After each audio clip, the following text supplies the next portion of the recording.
तीन पाशा सल्तनत उस्मानिया के आखिरी दौर के उन तीन अहम वज़रा को कहा जाता है जो 1913 से लेकर जंग अज़ीम अव्वल के ख़ात्मे तक अमलन सल्तनत उस्मानिया के हाकिम थे।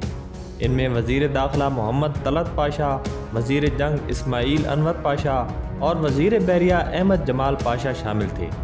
ये तीनों पहली जंग अज़ीम के दौरान सल्तनत उस्मानिया के अहम तरीन सियासी शख्सियात थे।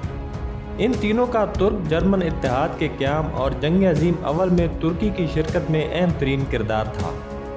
मुआहदा मदरूस के बाद इस्माइल अनवर, मोहम्मद तलत और अहमद जमाल कस्तंतुनिया से फरार हो गए। 1919 में तुर्क फौजी अदालत ने इनकी गैर मौजूदगी में इन्हें सजाए मौत सुनाई। बाद अज़ां तलत और जमाल ऑपरेशन नमीसस में मारे गए, जबकि अनवर रूसी खाना जंगी के दौरान वस्त एशिया में एक सोवियत फौजी के हाथों कत्ल हुए। कहा जाता है कि अनवर का कत्ल भी ऑपरेशन नमीसस का हिस्सा था।